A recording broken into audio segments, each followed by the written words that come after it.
అల్లూరు జిల్లా చింతపల్లిలో రాష్ట్ర వ్యాప్తంగా భవన నిర్మాణ తాపీ మేస్త్రి డిమాండ్ నెరవేర్చాలని శుక్రవారం తహసీల్దార్ కార్యాలయానికి వెళ్లి శ్రీ వినాయక తాపీ మేస్త్రీలు కార్మికులు సంఘ సభ్యులు అలాగే తహసీల్దార్కి వినతి పత్రం అందజేశారు.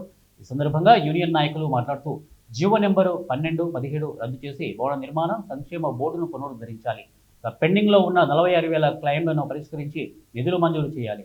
ప్రభుత్వ పథకాలతో సంబంధం లేకుండా 1996 చట్టం అమలు చేసి 12 రకాల సౌకర్యాలు అందించాలి.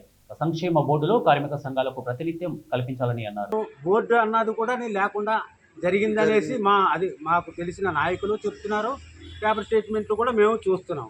కనుక ఈ లేబర్ బోర్డు మళ్ళీ పునరుద్ధరించి మాకు ఇప్పుడు చనిపోయినవి ఉన్నాయి, క్రైమ్లు ఉన్నాయి, తర్వాత డెలివరీ ఉన్నాయి, తర్వాత పెళ్లి కానుకలు ఉన్నాయి. ఇటువంటి పథకాలు ఏమీ మాకు వర్తించకుండా ఆపేశారు.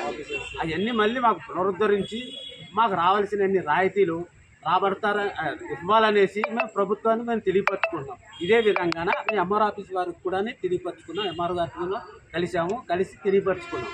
ఇదండి మా తాలూకా విజ్ఞప్తి. మాట్లాడుతున్నాను.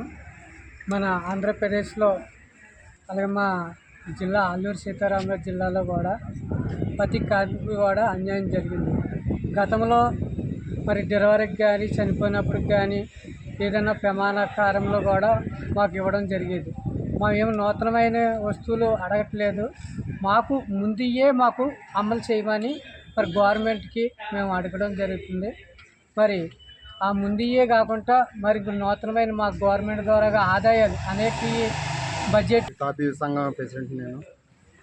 మాకు వచ్చే రాయితీలు రావలేదనేసి మాకు డెత్లు కానీ డెలివరీలు కానీ అలాగే పెళ్లి కానుకలు కానీ ఏవి బోర్డు ద్వారాగా ఏవి రాలేదు. మాకు రావడం కాకుండా మాకేం చేశారంటే కొన్ని నాట్లో ఆఫ్ చేసేయడం, వీళ్ళు మీ స్కూల్ తక్కువ అంచనాగా చూడడం కొన్ని జరిగినవి వైసీపీ ప్రభుత్వం ఉన్నప్పుడు.